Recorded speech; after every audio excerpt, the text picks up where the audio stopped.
नमस्कार दोस्तों, मैं कृष्ण शर्मा आपका स्वागत करता हूं हमारे YouTube channel PSC by DC sir पर। दोस्तों, जैसा आप सभी को पता है, हम MPGK की टारगेट सीरीज को डेली पढ़ रहे हैं। आप सभी को पता होगा कि सर रिपीटेशन बहुत हो रहा है MPPSC के एग्जामिनेशन में, तो उसी को देखते हुए हमने यह सीरीज स्टार्ट की थी। ठीक है दोस्तों, यह आपके लिए रामबाण सीरीज के तौर पर है। मैं आपको यकीन दिलाऊंगा कि कभी आपने इस सीरीज को डेली फॉलो किया तो यहाँ से आपके डेफिनेटली प्रश्न बनने वाले हैं। जो प्रीवियस ईयर के डाटा है उसे मैं करंट के डाटा से भी कनेक्ट करके आपको पढ़ा रहा हूँ, तो आपका करंट अफेयर भी लगभग कंप्लीट होता जा रहा है। तो दोस्तों, यह सीरीज को पढ़ना ना भूलें। जो व्यक्ति सीरियस है वह सीरियस होकर डेली देखें। जिसने अपना डिसिप्लिन तोड़ा उसका सिलेक्शन कहीं ना कहीं रुक जाएगा। तो मेरा यही मानना है कि यह MPGK की सीरीज है जो कि आपको 80 से 90 नंबर टारगेट कर रही है। तो यहाँ आपको डेली फॉलो करना है, रोज़ाना देखना है, सीरियस होकर देखना है। कुछ अदर फैक्ट मिलते हैं तो अपनी कॉपी में उसे ऐड ऑन करना है। ठीक है, तो चलिए स्टार्ट करते हैं हमारा आज का सेशन। सबसे पहले कल के क्वेश्चन ऑफ द डे की बात करेंगे। तो कल के प्रश्न थे, बेसनगर किस जिले का प्राचीन नाम है। तो भैया बेसनगर हम बात करते हैं तो बेसनगर विदिशा का प्राचीन नाम है। मौर्यकालीन शहर यहाँ रह चुका है। फिर देखो, पहली शुगर मिल किस जिले में खोली गई थी। तो जावरा के रतलाम में, यानी रतलाम जावरा में पहली शुगर मिल खोली गई थी 1934 में। तो ये बात भी आपको याद रखना है। तो दोनों क्वेश्चन ऑफ द डे हमने कवर कर लिए। अब देखिए स्टार्ट करते हैं हमारा आज का पहला प्रश्न। पहला प्रश्न है, निम्नलिखित में से मध्य प्रदेश में निम्नलिखित में से कौन सा बाघ अभ्यारण्य या टाइगर रिजर्व क्षेत्रफल की दृष्टि से सबसे छोटा है। तो देखो भैया, पहले हम बात कर लेते हैं कि सर मध्य प्रदेश में कुल कितने टाइगर रिजर्व हैं। तो मध्य प्रदेश में कुल 8 टाइगर रिजर्व हैं। आपको याद रखना है कि माधव नेशनल पार्क जो है उसे टेंटेटिव सूची में शामिल किया गया है, यानी NTCA ने उसे मंजूरी दे दी गई है, पर मध्य प्रदेश सरकार ने उसे मंजूरी नहीं प्रदान की गई है। तो अभी वर्तमान में कुल कितने 8 टाइगर रिजर्व हैं, जिसमें से नेशनल पार्क की हम बात करते हैं तो 6 नेशनल पार्क में एवं सेंचुरी में बात करते हैं 2 सेंचुरी में हमारे यहाँ टाइगर प्रोजेक्ट चलाया जा रहा है। अब मध्य प्रदेश के सबसे बड़े टाइगर रिजर्व की बात करते हैं तो वर्तमान में जो सबसे बड़ा टाइगर रिजर्व है वह है रानी दुर्गावती टाइगर रिजर्व। ठीक है, जो कि कहाँ पर, दमोह में है। और हाल ही में 2023 में उसे क्या बनाया गया है, टाइगर रिजर्व घोषित किया गया है 2024 में। इसका कुल क्षेत्रफल जो है वह 1414.06 वर्ग किलोमीटर है, ये आपको याद रखना है। ठीक है, सबसे छोटे की बात करते तो सबसे छोटा है पेंच टाइगर रिजर्व, जो कि कहाँ पर, सिवनी जिले में है, मध्य प्रदेश के सिवनी और महाराष्ट्र में यह फैला हुआ है। तो मध्य प्रदेश में इसका क्षेत्रफल देखते हैं हम, तो मध्य प्रदेश में इसका कुल क्षेत्रफल 411 वर्ग किलोमीटर हमें देखने को मिलता है। तो मध्य प्रदेश का जो सबसे छोटा टाइगर रिजर्व है वह है पेंच टाइगर रिजर्व, और सबसे बड़ा कौन सा है, रानी दुर्गावती टाइगर रिजर्व। मध्य प्रदेश में सबसे पहले टाइगर प्रोजेक्ट या tiger reserve Kanha national park को बनाया गया था, आप सभी को पता होगा, जो कि मंडला जिले में स्थित है। 1973-74 में इसे टाइगर रिजर्व में शामिल किया गया था, और इसका जो क्षेत्रफल है वह है 940 वर्ग किलोमीटर स्क्वायर। परंतु सबसे बड़ा कौन सा है, रानी दुर्गावती है, जो 1414.06 वर्ग किलोमीटर है। अभी हाल ही में रातापानी जो अभ्यारण्य है उसे भी टाइगर रिजर्व घोषित किया गया है, जिसके बाद मध्य प्रदेश में कुल टाइगर रिजर्व की संख्या कितनी हो गई है, कुल 8 हो गई है। ठीक है, यह सभी फैक्ट आपको याद रखने, आपके एग्जाम में पूछे जा सकते हैं। संजय डुबरी आप सभी को पता है सीधी जिले में है, कान्हासर मंडला जिले में है, और बांधवगढ़ कहाँ पर है, तो सर बांधवगढ़ हमारा है उमरिया जिले में। ठीक है, तो ये सभी फैक्ट आपको याद रखना है। पेंच कहाँ पर, सिवनी जिले में। तो बहुत सारे फैक्ट हमने कवर किए। ये नए पॉइंट्स हैं, आपको ऐड ऑन करना है, क्योंकि आपके एग्ज़ाम में सीधे यहाँ से प्रश्न पूछे जाएंगे। अगला प्रश्न देखते हैं, मध्य प्रदेश में निम्नलिखित में से कौन सा रामसर आर्द्रभूमि स्थल क्षेत्रफल की दृष्टि से सबसे छोटा है। अब सर ये से प्रश्न क्यों आए, क्योंकि भैया हाल ही में रामसर साइट हमारे यहाँ डिक्लेयर की गई। अब देखो, रामसर साइट की बात करते हैं तो मध्य प्रदेश में कुल कितनी 5 आर्द्रभूमि क्षेत्र या रामसर साइट हैं। अब सर कौन कौन सी है, तो सबसे पहली है भोजताल। कौन सा है, भोजताल, जो कि कहाँ पर है, भोपाल में। इसे 19 अगस्त 2002 को क्या रामसर साइट डिक्लेयर किया गया था। फिर उसके बाद सिरपुर तालाब, जो कि कहाँ पर है, इंदौर में है। फिर उसके बाद बनाया गया है सांख्य सागर को, जो कि कहाँ पर है, शिवपुरी में है। फिर उसी साल एक और बनाया गया है यशवंत सागर, जो भी कहाँ पर है, इंदौर में है। गंभीर नदी के ऊपर जो बांध बना हुआ है यशवंत सागर बांध, उसके ऊपर इसे बनाया गया था। फिर हाल ही में तवा जलाशय को भी शामिल किया गया है। ठीक है, ये कहाँ पर है, तो सर नर्मदापुरम जिले में है। इन तीनों की जो तारीख दी गई है ऑफिशियल, वो दिया गया है 1 जनवरी, अगस्त का महीना दे रखा है मेनली, 2022 ही आप याद रखो, ऑफिशियल मत याद रखो। अब तवा जलाशय का आपको याद रखना है 8/1/2024 के दिन इसे किस में शामिल किया गया, तो रामसर साइट में शामिल किया गया। इसका क्षेत्रफल है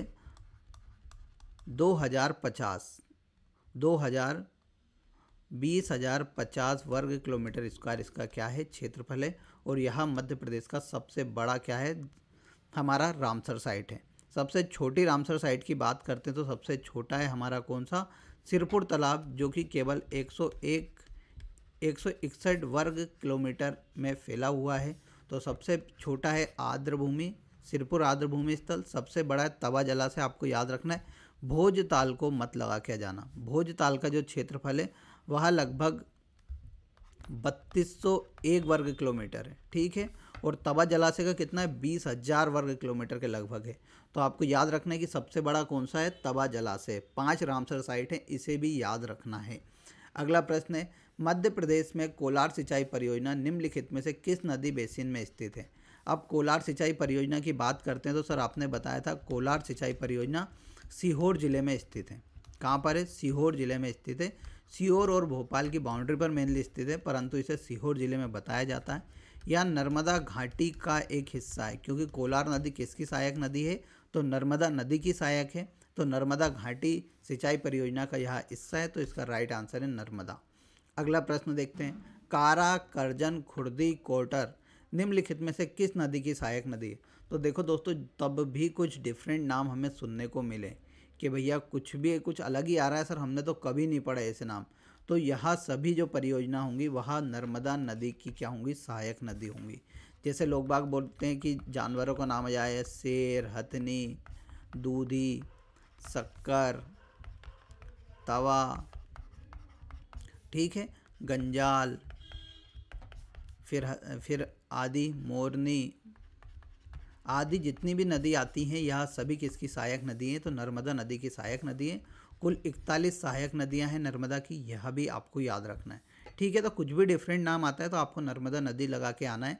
चंबल नदी की कुछ प्रमुख सहायक नदी की हम बात करते हैं तो आप सभी को पता है सिबना, फिर उसके बाद सिप्रा, काली सिंध, पार्वती, कूनो। ठीक है, बेतवा की हम बात करते हैं तो धसान सर, फिर उसके बाद आपने बताई थी दूसरी नदी बीना, जामनी, हलाली। ठीक है, गोदावरी की जो मध्य प्रदेश से प्रमुख सहायक नदी है उसका नाम क्या है, हमारा बेनगंगा। ठीक है, तो ये सभी बातें आपको याद रखना है। अगले प्रश्न पे चलते हैं, निम्नलिखित में से किस जिले में अधिकतम औसत वार्षिक वर्षा होती है। अब देखो ऑप्शन देखना, उज्जैन, ग्वालियर, धार। अरे सर आपने बता रखा है कि पूर्व की ओर से जब बारिश की हम बात करते हैं तो पूर्व से पश्चिम की ओर आते हैं तो बारिश की मात्रा में क्या होती है, कमी होती है, बता रखा है ये। तो यहाँ पर आपको पूर्व में कौन सा जिला दिख रहा है, तो सर डिंडोरी दिख रहा है। तो राइट आंसर क्या हो जाएगा, डिंडोरी। ठीक है, सर्वाधिक वर्षा वाला स्थान तो सर पचमढ़ी 199 सेंटीमीटर। सबसे वर्षा वाला जिला तो बालाघाट बताना है। सबसे कम वर्षा वाला जिला तो भिंड बताना है। ठीक है, तो यह सभी पॉइंट भी आपको याद रखना है। ये फैक्ट आपको याद रखना है, पूर्व से पश्चिम की ओर जाएंगे तो हमें बारिश की मात्रा में कमी देखने को मिलती है और दक्षिण से उत्तर दिशा की ओर जाओगे तब भी हमें बारिश की मात्रा में कमी देखने को मिलती है। ठीक है, जैसे कोई पूछ लिया बुरहानपुर, खरगोन, इंदौर का नाम दे दिया और एक ऑप्शन दे दिया ग्वालियर, पूछा सबसे कम औसत वर्षा कहाँ पर होती है, तो आपको ग्वालियर लगा के आना है। ठीक है, दोनों कॉन्सेप्ट को अपने मन में रखना है और याद रखना है कि कैसे हमारे यहाँ बारिश की मात्रा में कमी देखने को मिलती है। अगला प्रश्न देखते हैं, मध्य प्रदेश में निम्नलिखित में से कौन सा बॉक्साइट क्षेत्र सही सुमेलित नहीं है। अब मैंने आपको मैपिंग के थ्रू बताया था कि भैया जो बॉक्साइट का उत्खनन होता है वो मध्य प्रदेश के दक्षिणी पूर्वी क्षेत्र में मैक्सिमम होता है। ठीक है, दक्षिणी पूर्वी या पूर्वी क्षेत्र में सबसे ज़्यादा बॉक्साइट का उत्खनन किया जाता है। और मैंने यहाँ भी आपको बताया था कि मध्य प्रदेश में सबसे पहली बार बॉक्साइट का उत्खनन 1908 में कटनी ज़िले में किया गया था, बताया था यहाँ। ये सभी पॉइंट आपको बता रखें। फिर मैंने बताया था कि बॉक्साइट किसका अयस्क है, तो मैंने बताया था एल्यूमिनियम का यहाँ क्या है, अयस्क है। ये बात भी मैंने बताया था। मध्य प्रदेश का उत्पादन में कौन सा स्थान है, तो छठवां स्थान है। यहाँ सब मैंने बात बता चुका हूँ। तो देखो भैया, मुंडी दादर बालाघाट तो हाँ सर दक्षिण पूर्वी में आ रहा है। रानीपुर सतना हाँ सर लगभग पूर्वी या दक्षिण पूर्वी क्षेत्र में आ रहा है। रक्ती दादर मंडला हाँ सर यहाँ भी पूर्वी क्षेत्र में आ रहा है। हीरापुर सीहोपुर, सर सीहोपुर में तो कोई सा खनिज वहाँ पर हमें प्राप्ति नहीं होता है, तो सीधे कभी आप ऑप्शन भी नेग्लेक्ट करते तो आसानी से लगा देते। अब बॉक्साइट की बात करते हैं तो बॉक्साइट हमारे यहाँ मेनली सबसे पहले कटनी में। इसके प्रमुख खानों की हम बात करते हैं तो एक मिलती है चाचन डीही खान, जो कि कहाँ पर है, अनूपपुर ज़िले में है। ठीक है, फिर कटनी में हमें देखने को मिलती है कौन कौन सी, एक तो सरगुजा की खान हमें देखने को मिलती है, साथ साथ यहाँ पे हमें एक और खान देखने को मिलती है टिकरिया की खान। कौन सी, टिकरिया की खान, जो कि किससे संबंधित है, एल्यूमिनियम से संबंधित है। सरगुजा की जो खान है मध्य प्रदेश में सबसे बड़ी बॉक्साइट की खान है, यह भी आपको याद रखना है। तो इसका राइट आंसर क्या हो जाएगा, सीहोपुर। आपको समझ में आ गया होगा, जितने पॉइंट मैंने बताएं आपको याद रखना है। ठीक है, फिर अगला प्रश्न देखते हैं, बाणसागर परियोजना के संदर्भ में निम्नलिखित में से कौन सा कथन सही है। अब देखो, इस परियोजना का नाम 7वीं शताब्दी के प्रसिद्ध विद्वान बाण भट्ट के नाम पर रखा गया है। तो बाणसागर आपको समझ में आ रहा होगा कि हाँ सर बिल्कुल सही है। यह परियोजना मध्य प्रदेश, बिहार और झारखंड के कुछ हिस्सों की सिंचाई सुविधा प्रदान करती है। तो सर यह बिल्कुल गलत है। यह परियोजना मध्य प्रदेश, उत्तर प्रदेश और बिहार राज्य की संयुक्त परियोजना है। झारखंड में तो इसका हिस्सा आता ही नहीं है। तो झारखंड यहाँ पर लिखा हुआ था, यानी यहाँ ऑप्शन गलत हो जाता है। तो राइट आंसर क्या हो जाएगा, केवल ए। ठीक है, अब बाणसागर परियोजना की बात करते तो 1978 में मोरारजी देसाई द्वारा इसकी क्या रखी गई थी, आधारशिला रखी गई थी। इसका उद्घाटन 2004-2005 में किसके द्वारा किया जाता है, उस समय के प्रधानमंत्री अटल बिहारी वाजपेयी द्वारा किया जाता है। यह परियोजना किसके ऊपर बनी हुई है, तो सर सोन नदी के ऊपर बनी हुई है, शहडोल जिले में। और इसके ऊपर कौन सा, देवलोंद बांध बनाया गया है। अभी तक इस परियोजना का जो उपयोग था वह सतना और रीवा जिले में मुख्य रूप से होता था, परंतु अब शहडोल जिले में भी इसका पानी का उपयोग किया जाने लगा है। यह सभी बातें आपको याद रखना है। ठीक है, किन किन के बीच की परियोजना है, तो मध्य प्रदेश, उत्तर प्रदेश और बिहार राज्य की यह संयुक्त परियोजना सोन नदी पर बनी हुई है। यह सभी फैक्ट आपको याद रखने हैं। अब देखो, कहीं ना कहीं रिपीटेशन आपको देखने को मिल रहा होगा। अगला प्रश्न देखते हैं, निम्नलिखित राज्यपालों को उनके कार्यकाल के घटते क्रम के अनुसार सजाइए। तो यहाँ भैया MPPSC ने डिलीट कर दिया, क्योंकि आनंदीबेन पटेल 2-3 बार बनी, ओम प्रकाश कोहली 2-3 बार बने, बलराम जाखड़ बने, KC रेड्डी बने, इसलिए MPPSC ने यह प्रश्न को डिलीट कर दिया। परंतु आपको याद रखना है, बलराम जाखड़ मध्य प्रदेश के राज्यपाल रहे, KC रेड्डी रहे, ओम प्रकाश कोहली रहे, आनंदीबेन पटेल रहीं। तो यह सभी मध्य प्रदेश के राज्यपाल रहे, आपको यह याद रखना है। अगले प्रश्न पे जाने से पहले हम हमारी MPPSC टेस्ट सीरीज की बात कर लेते हैं। तो दोस्तों, PSC बाय DC सर की एप्लीकेशन को डाउनलोड कर लीजिए और वहाँ पर इस टेस्ट सीरीज से आप जुड़ जाइए। इसका प्राइस मात्र 499 है, ज़्यादा नहीं है। इसमें आपको टोटल 35 टेस्ट मिलेंगे, जिसमें 15 टॉपिक वाइज और 20 FLT मिलेगी। साथ में 14,000 प्लस प्रश्न आपको प्रैक्टिस के लिए मिलने वाले हैं। तो भैया 14,000 बहुत बड़ी तादाद होती है, तो आपको इसे ज़रूर क्या करना है, ज्वाइन करना है। आपका मध्य प्रदेश के इतिहास का टेस्ट है 7 तारीख के दिन, यानी कल। तो आपको तैयार रहना है। फिर FLT के लिए भी तैयार रहना है। 8-12 के दिन आपकी FLT होगी। लाइव बैच को ज़रूर ज्वाइन कीजिए, आपकी तैयारी बहुत अच्छे से हो जाएगी। कभी आपने लाइव बैच को पढ़ लिया, कम से कम हमने 2 से 3 यूनिट वर्तमान में ख़त्म कर दी। और मैं आपको बता रहा हूँ कि हम कोशिश कर रहे हैं कि दिसंबर में तक इस सिलेबस को हम कंप्लीट कर दें। जिससे क्या हो, आपको रिवीजन के लिए ज़्यादा से ज़्यादा समय मिले। मैक्सिमम 15 जनवरी तक हम इसे कंप्लीट कर देंगे और फिर आपको 1 महीना पूरा रिवीजन का मिलेगा। तो इसको भी ज़रूर ज्वाइन कीजिए, क्योंकि नोटिफिकेशन आएगा, आप गलत हाथों में चले जाएंगे, इसलिए मैं अभी आपको बता रहा हूँ। ठीक है, तो यहाँ रही हमारे प्रीलिम्स टेस्ट सीरीज और हमारे कोर्स की बात। अब हम चलते हैं हमारे अगले प्रश्न पे। श्री शिवराज सिंह जी चौहान प्रथम बार मध्य प्रदेश के मुख्यमंत्री कब बने थे? तो देखो भैया, 12वीं विधानसभा 2003 से लेकर 2008 तक का उसका कार्यकाल था। सबसे पहले उमा भारती मुख्यमंत्री बनती हैं। उमा भारती किसी कारणवश पद से हटती हैं, उसके बाद हमारे बाबूलाल गौर को बनाया जाता है। फिर 2005 में बाबूलाल गौर भी हट जाते हैं, जिसके बाद शिवराज सिंह जी चौहान को सबसे पहली बार मुख्यमंत्री बनाया जाता है। ठीक है, तो कब बनाया जाता है? तो सर 2005 में सबसे पहली बार यहाँ मुख्यमंत्री बनते हैं, 2005 में, इतना याद रख लो। कौन सी विधानसभा के बारे में पूछ सकता है, तो 12वीं विधानसभा। तो इसका राइट आंसर क्या है? 2005। फिर देखो 13वीं विधानसभा, वहाँ पूरी कार्यकाल करते हैं अपना 2008 से लेकर 2013 तक। फिर 14वीं विधानसभा आती है, 14वीं विधानसभा भी वहाँ 2013 से लेकर 2018 तक मुख्यमंत्री रहते हैं। 15वीं विधानसभा में वहाँ हार जाते हैं, उसके बाद कमलनाथ को मुख्यमंत्री बनाया जाता है, परंतु 15 माह इनकी सरकार चलती है, जिसके बाद वापस 23 मार्च 2020 के दिन वापस से हमारे शिवराज जी सिंह जी चौहान क्या बनते हैं? मुख्यमंत्री बनते हैं, जो कि नवंबर 2023 तक क्या रहते हैं? मध्य प्रदेश के मुख्यमंत्री रहते हैं। तो देखो 4 बार मुख्यमंत्री बने हैं, 12वीं, 13वीं, 14वीं, 15वीं विधानसभा में मुख्यमंत्री रहे। सबसे ज़्यादा समय तक रहने वाले मध्य प्रदेश के मुख्यमंत्री कौन है? शिवराज सिंह जी चौहान है। वर्तमान मुख्यमंत्री कौन है? तो मोहन यादव है, आपको याद रखना है। शिवराज सिंह जी चौहान मध्य प्रदेश भारत के कृषि मंत्री हैं, आप सभी को पता होगा। और यह विदिशा लोकसभा सीट से लोकसभा के लिए लड़े थे। यह सभी बातें मैंने आपको पहले ही बताई हैं, वापस से रिवीजन करा दी हैं, तो आपको याद रखना है। उमा भारती मध्य प्रदेश की पहली महिला मुख्यमंत्री थी, जो कि 12वीं विधानसभा में चुन के आई थी। अगला प्रश्न देखते हैं। पंडित कुंजीलाल दुबे राष्ट्रीय संसदीय विद्यापीठ कहाँ पर स्थित है? तो भैया यहाँ है भोपाल में।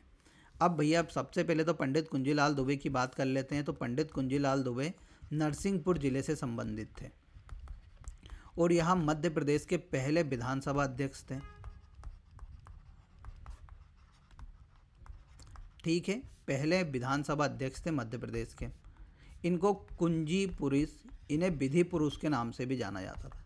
विधि पुरुष के नाम से इसलिए जाना जाता था, यह संसद की कार्रवाई बहुत अच्छे से संचालित करते थे, इसलिए इन्हें विधि पुरुष भी कहा जाता था। अब क्या होता है कि जब इनकी मृत्यु हो जाती है, उसके बाद 1998 में, ठीक है, 24 अप्रैल 1998 में पंडित कुंजीलाल दुबे संसदीय विद्यापीठ की क्या की जाती है?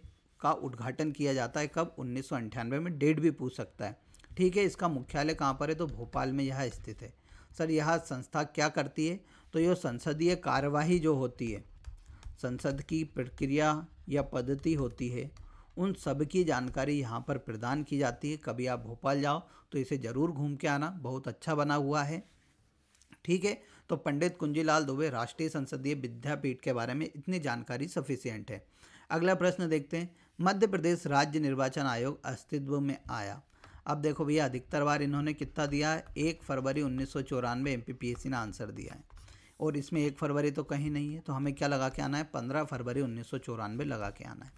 प्रथम निर्वाचन आयुक्त हमारे यहाँ कौन बनाए जाते हैं? तो NB लोहानी सर मध्य प्रदेश के प्रथम मुख्य निर्वाचन आयुक्त रहते हैं या राज्य निर्वाचन आयुक्त रहते हैं। और वर्तमान में कौन है? बसंत प्रताप सिंह जी हैं। ठीक है, इस बात को भी याद रखना। किस अनुच्छेद के तहत बनाया जाता है? तो 243 के पंचायतों के चुनाव होते हैं, और 243 जेड है, जिसके तहत किसके? जो हमारे नगरीय प्रशासन होते हैं उसके चुनाव होते हैं। ठीक है, नगरीय निकायों के। तो उसके लिए राज्य निर्वाचन आयोग का गठन किया गया था। तो यह कब आया था अस्तित्व में? 15 फरवरी 1994। एक बार इन्होंने यह आंसर माना, और एमपीपीएससी ने एक बार 1 फरवरी 1994 आंसर माना था। तो दोनों आंसर आप याद रख लेना। अगला प्रश्न है, राज्य निर्वाचन आयोग की सेवानिवृत्ति आयु क्या है? तो भैया यह प्रश्न गलत है, क्योंकि इनकी सेवानिवृत्ति आयु का कोई भी हमें कहीं पर भी उल्लेख नहीं देखने को मिलता है। ठीक है, तो यहाँ प्रश्न ही गलत था। अब देखो इनको किसके द्वारा नियुक्त किया जाता है, तो राज्यपाल के द्वारा इन्हें नियुक्त किया जाता है, याद रखना। हटाना कैसे इन्हें, तो जो हमारा हाई कोर्ट होता है, हाई कोर्ट के जो न्यायाधीश होते हैं, जिस प्रकार की विधि उनमें अपनाई जाती है उसी प्रकार से किसको, राज्य निर्वाचन आयुक्त को हटाया जाएगा। ठीक है, तो नियुक्ति कौन करता है, राज्यपाल, यह बात याद रख लेना। अगला प्रश्न देखते हैं। मध्य प्रदेश की 2011 की जनगणना के अनुसार निम्न कथनों पर विचार करें एवं सही कथन को इंगित करें। शहरी क्षेत्र में सबसे कम महिला साक्षरता श्योपुर में है और सबसे अधिक सिवनी में है, बिल्कुल सही है। मंडला जिले में ग्रामीण जनसंख्या सबसे अधिक अनुपात में है, तो यह गलत है। मध्य प्रदेश में महिला साक्षरता पिछले दशक में 8.9 बढ़ी है, तो बिल्कुल सही है। तो यानी ए और सी कथन सही हैं। अब देखो भैया, ग्रामीण और अनुपात की बात करते हैं, यानी वह बात कर रहा है सेक्स रेशो की, यानी लिंग अनुपात की। तो सबसे ज़्यादा लिंग अनुपात हमें बालाघाट में देखने को मिलता है, आप सभी को पता है कितना सर, 1022 के समथिंग। तो बालाघाट जिले में ही ग्रामीण के साथ साथ शहरी जो लिंग अनुपात है वह सर्वाधिक है। तो सबसे अधिक कहाँ पर है, मंडला जिले में नहीं है सर, कहाँ पर है, बालाघाट में, ये याद रखना है। अब देखो महिला साक्षरता की बात करते हैं, तो वर्तमान में महिला साक्षरता दर कितनी है, 59.2 है। और 2001 की हम बात करते हैं तो कितनी, 50.3% हमें देखने को मिलती है। यानी कितना बढ़ा, तो 8.9% की क्या हुई है, वृद्धि हुई है। तो यह बिल्कुल सही हो जाता है। सबसे ज़्यादा पढ़ी लिखी महिलाएं कहाँ पर है, भोपाल ज़िले में है। तो ये सभी पॉइंट आपको याद रखने हैं क्योंकि आपके पेपर में पूछे जाएंगे। अब अधिकतर बच्चों के प्रश्न में इनमें आ रहा होगा सर इतिहास और कला संस्कृति के प्रश्न नहीं आ रहे हैं। तो दोस्तों हम लाइन से सॉल्व कर रहे हैं, जो MPPSC ने पेपर लिए हैं उनको हम लाइन से कवर कर रहे हैं। जिस पेपर में हमें कला संस्कृति के ज़्यादा प्रश्न मिलेंगे उनको भी ऐड करेंगे, कहीं हमें अर्थशास्त्र के साथ साथ ज्योग्राफी के प्रश्न ज़्यादा मिलते हैं तो हम ऐड ऑन करते हैं। तो आप पढ़ते रहिए, आपको कला संस्कृति के भी बहुत सारे प्रश्न मिलने वाले हैं। अगला प्रश्न देखते हैं। स्थिर भाव पर 2022-23 में मध्य प्रदेश की प्रति व्यक्ति आय कितनी थी, तो भैया कितनी थी, 65,023। अब हम 2023-24 की बात कर लेते हैं सर हमारे पेपर में, तो यहाँ आएगा। तो देखो सबसे पहले प्रचलित भाव पर हम बात करते हैं, तो प्रचलित भाव पर 1,42,565 रुपये है, ठीक है। और स्थिर भाव पे हम बात करते हैं तो 66,441 रुपये हमारे यहाँ क्या है, प्रति व्यक्ति आय है।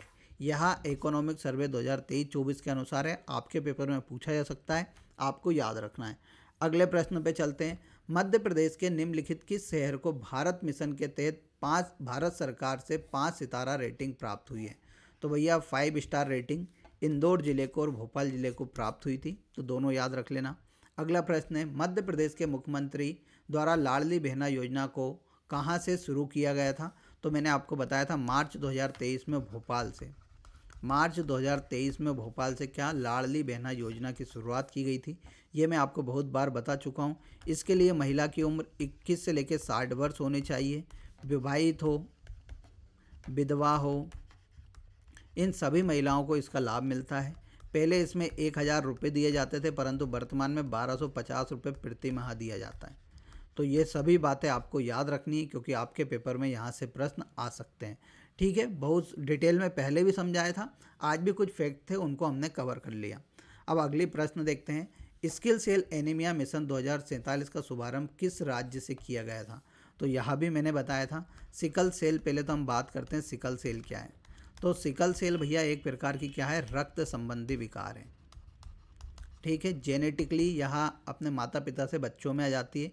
इसमें जो लाल रक्त कणिकाएँ हैं उन वह क्या हो जाती है, मर जाती हैं, ठीक है। ब्लड कैंसर का और यह कारण बन सकता है सिकल सेल एनीमिया।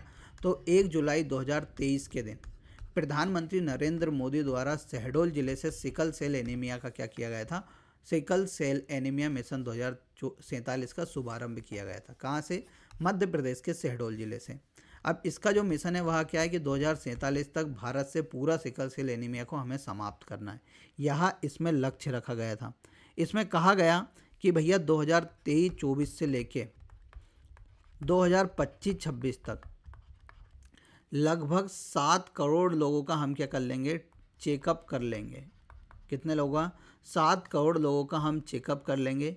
यह बात भी आपको याद रखना है। यह सिकल सेल एनीमिया 17 राज्यों में शुरुआत की गई है इसकी। परंतु इसने पूछा था शुभारंभ किस राज्य से किया गया, तो उसका राइट आंसर है मध्य प्रदेश। अगला प्रश्न पे चलते हैं, गांव की बेटी योजना किस राज्य से जुड़ी हुई है, कल ही हमने पढ़ा है। अब देखो रिपीटेशन मोड हो रहा है कि नहीं हो रहा है, तो गांव की बेटी योजना सर मध्य प्रदेश सरकार की यह योजना है। यह उच्च शिक्षा विभाग द्वारा संचालित है, आपने बताया था 2005 में शुरू की गई थी। इसके तहत 500 रुपये प्रति माह और साल भर के 10,000 रुपये बच्चियों को दिए जाते हैं उच्च शिक्षा के लिए। तकनीकी और चिकित्सा शिक्षा के लिए 750 रुपये दिए जाते हैं और साल भर में सर कितने 7,500 रुपये उन्हें प्रदान किए जाते हैं। साल भर में यहाँ पर कितना आएगा भैया, 5,000 आएगा, 10,000 नहीं आएगा, ठीक है। यानी 10 महीने तक उन्हें पैसा प्रदान किया जाता है, 500 रुपये महीने। किसकी है, उच्च शिक्षा विभाग की, 2005 में शुरू की गई थी। कारण क्या हो सकता है कि बेटियों की शिक्षा को बढ़ावा देना, ठीक है। अगले प्रश्न पे चलते हैं, कूनो राष्ट्रीय पार्क में लाए गए चीता किस देश से आए हैं, तो भैया कूनो में आप सभी को पता है अफ्रीका से चीते लाए गए थे, ठीक है। सितंबर महीने में जब प्रधानमंत्री नरेंद्र मोदी का जन्मदिन होता है तब इसमें चीते छोड़े गए थे। तो जहां हम लेके आए थे वहां लेके आए थे नामीबिया से। याद रखना है, कूनो राष्ट्रीय उद्यान भारत का पहला चीता पार्क है, यह भी आपको याद रख लेना। और वह राष्ट्रीय उद्यान कब बना था, 2018 में बना था। श्योपुर जिले में है, कूनो नदी उसके बीच से बहती है, पालनपुर उसके पास का गाँव है। यहाँ मुख्य रूप से सहरिया जनजातियाँ रहती है, सहरिया और गोंड जनजाति यहाँ मुख्य रूप से निवास करती है इस राष्ट्रीय उद्यान के आइट साइड। अगला प्रश्न देखते हैं, हिंडोला महल मध्य प्रदेश के किस जिले में स्थित है, तो यहाँ है धार जिले में। कहाँ पर है, धार के मांडू में हिंडोला महल स्थित है। धार में एक और किला है जिसे हम खरबूजा महल बोलते हैं, वह भी कहाँ पर है, तो धार जिले में स्थित है, इसे भी आपको याद रखना है। अगला प्रश्न पे चलते हैं, चंबल की घाटी में किस प्रकार के वन पाए जाते हैं, तो भैया रेवाइन थॉर्न फॉरेस्ट यहाँ पर पाए जाते हैं, याद रखना है यह भी, ठीक है। डेजर्ट हमारे यहाँ है नहीं तो डेजर्ट फॉरेस्ट पाए नहीं जाएंगे, तो हमारे यहाँ कौन से रेवाइन थॉर्न फॉरेस्ट पाए जाते हैं मेनली। फिर अगले प्रश्न पे चलने के बाद हम किसकी बात करते हैं, करंट अफेयर की। तो देखो 2024 में इंदौर को कौन सी बार स्वच्छ शहर का पुरस्कार प्रदान किया गया था, तो भैया इंदौर को 7वीं बार स्वच्छ शहर का पुरस्कार दिया गया था, कब, 2024 में। ये बात आपको याद रखना है। अगला प्रश्न देखते हैं, आर्थिक सर्वेक्षण 2023-24 के अनुसार मध्य प्रदेश के प्रति व्यक्ति आय प्रचलित भाव पर कितनी है, तो अभी हाल हमने कवर किया 1,42,565 रुपये प्रचलित भाव पर मध्य प्रदेश की प्रति व्यक्ति आय है। अगला प्रश्न है, चर्चा में रहा संग्राम सागर किस जिले में स्थित है, तो संग्राम सागर संग्राम शाह जो गोंड राजा थे उनके नाम पर यहाँ सागर का निर्माण किया गया था, किसके द्वारा, संग्राम शाह के द्वारा है, ठीक है। कहाँ पर है, जबलपुर जिले में स्थित है। अभी हाल ही में प्रधानमंत्री नरेंद्र मोदी ने इसके पुनरुद्धार की बात की है, इसलिए यह चर्चाओं में था, तो आपको याद रखना है। तो आज का सेशन हमारा यहीं पे समाप्त होता है। अब आपको क्वेश्चन ऑफ द डे देता हूं, जिसका आंसर आपको कमेंट बॉक्स में देना है। ज़्यादा से ज़्यादा बच्चे इस कमेंट बॉक्स में ज़रूर आंसर करें। पहला है, सती प्रथा का प्रमाण किस अभिलेख में मिलते हैं। फिर दूसरा है, राखी की चुनौती किसकी साहित्यिक कृति है। दोनों का आंसर आपको कमेंट बॉक्स में देना है। आपको यह सेशन कैसा लग रहा है, इसका आपको कमेंट बॉक्स में भी आंसर बताना है। फिर हम कल वापस से मिलेंगे, तब तक के लिए धन्यवाद।